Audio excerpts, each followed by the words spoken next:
Hello, welcome to Breakfast All Day. I'm Matt. That's Christy. 21 Bridges is a new movie that's out in theaters. Very exciting. We just saw it last night. So last night, supposedly the screening was going to begin at 7, and my friend Tara and I showed up at 6:30 because we carpooled together from the South Bay. We're like, we're here super early, and then we get there, and they're like, what women have to do. Well, here's why. Because Shop. Because then we get there and they're like, oh, it's been bumped to 7:30. Yeah. So we had like an hour to kill at the mall. Actually, if I had not been eating, I'd have gone shopping with you. I'm a terrific shopper. I know. You know what? I don't like to shop. Oh, I'm a terrific shopper. The jeans I'm wearing right now, I bought last night, but I ordinarily do not enjoy shopping. I don't know. All right. But I did last night. And then I went to 21 Bridges and it was all downhill from there. So this is a movie about a drug deal that goes wrong. These guys are assigned a robbery, drug robbery that goes wrong. Right, a robbery that goes even more wrong than the robbery to begin with. Right. So these guys are assigned to show up at this Italian restaurant in Brooklyn, and they are heavily armed, and they think they are only stealing 30 keys of coke from this hidden storeroom down below, and they get there and there's like 10 times that amount, and it is pure and uncut, and they don't know what to do, and they take what they can. But then in the middle of it, these 4 officers show up and interrupt the robbery, and it all goes horribly, and you have like 8 dead cops because of it. Chadwick Boseman, is he a detective? Yes, he's a detective. Chadwick Boseman is an NYPD detective who says, okay, clearly these guys got out of Brooklyn, but where could they have gone at 1:00 in the morning? And the traffic folks, the traffic cops see on a red light camera like, oh, they're in Manhattan. They're in Chinatown. And so Chadwick Boseman says, let's shut it all down and let's trap them inside the island. Let's shut down all 21 bridges and 3 tunnels and whatever and the subways going in and out of town, all the rivers. Right. And so that's what gives the movie. There are 3 tunnels or 4 tunnels? Didn't he say 4 tunnels? I don't know. All I know is that I was very distracted the whole time watching it, trying to count the bridges. Okay. I lived in New York for 6 years. And so I'm thinking to myself, are there really 21 bridges in and out of Manhattan? Because that's how he phrases it, right? All 21 bridges in and out of the island. There are other bridges that connect other boroughs to each other, but are there really 21 bridges coming in and out of New York? Well, there must be. I don't think there are. And I'm counting. Are you saying that they would have got the title of this movie wrong? I feel like they liked the original title was 17 Bridges.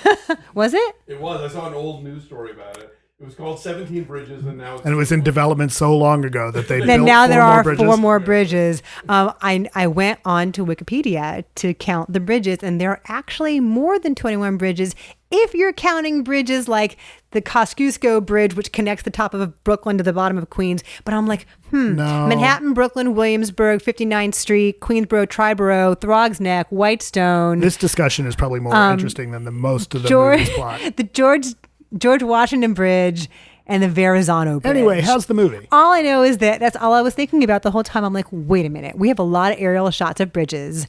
Are there 21? I would like to see a breakdown of that.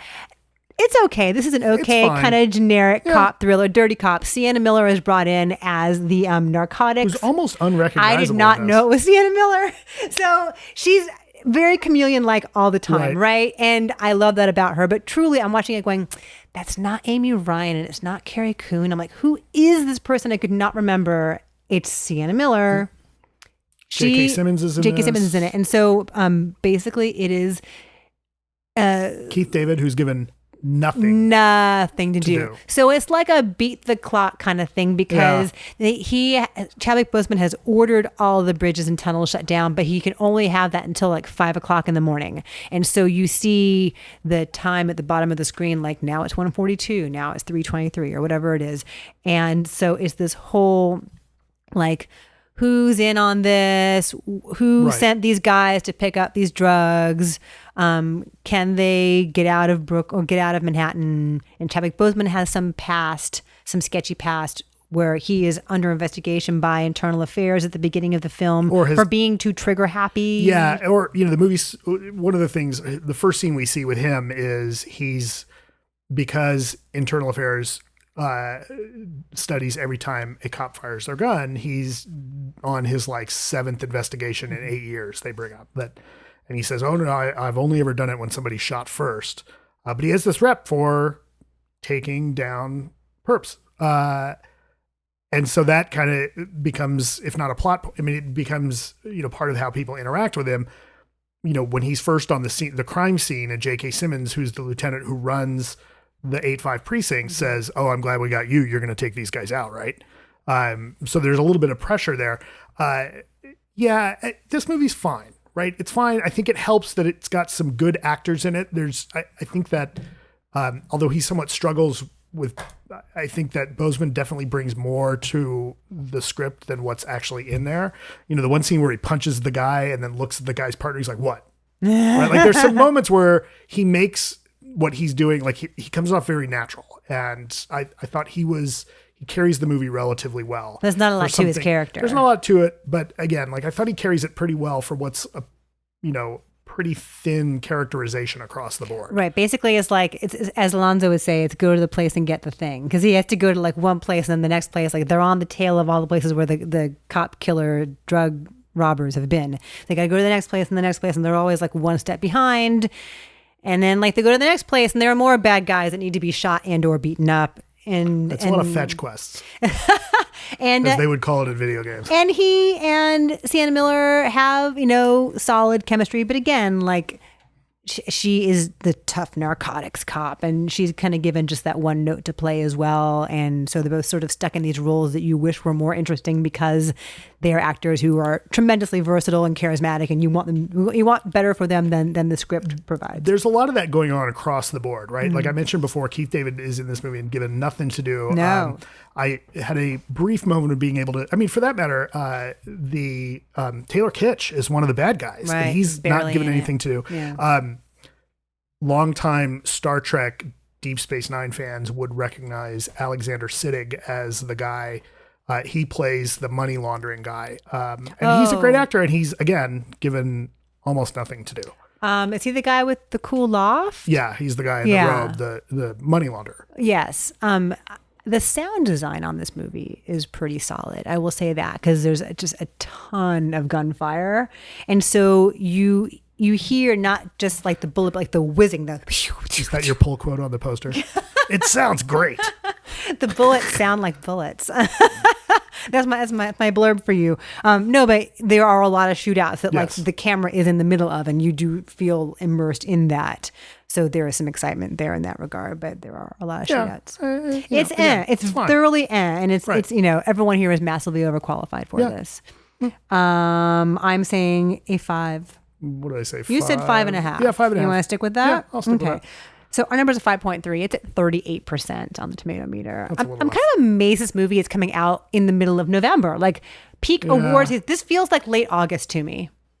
I think it got moved back. Did it? I think so. And I wonder is it only in this time to serve as like alternative programming to the Frozens and like the heady awards material out there. I don't know. It feels like a thoroughly kind of like throwaway, and the cast is great, but maybe it's like a thoroughly throwaway kind of forgettable cop thriller.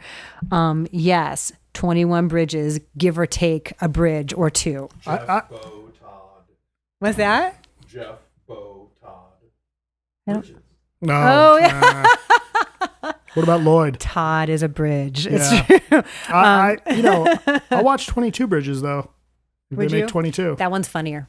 That one has Channing Tatum in it. So anyway, that's not a good movie, but others are. So next week we're going to do another episode on Monday for you guys. It's kind of a weird time with Thanksgiving and all that, but next week we're going to do Frozen 2, we're going to do A Beautiful Day in the Neighborhood, and we're going to do Queen and Slim, plus some television over at the Patreon side. We're going to have the new Watchmen and the new Morning Show and the new Mandalorian, which comes out on Friday.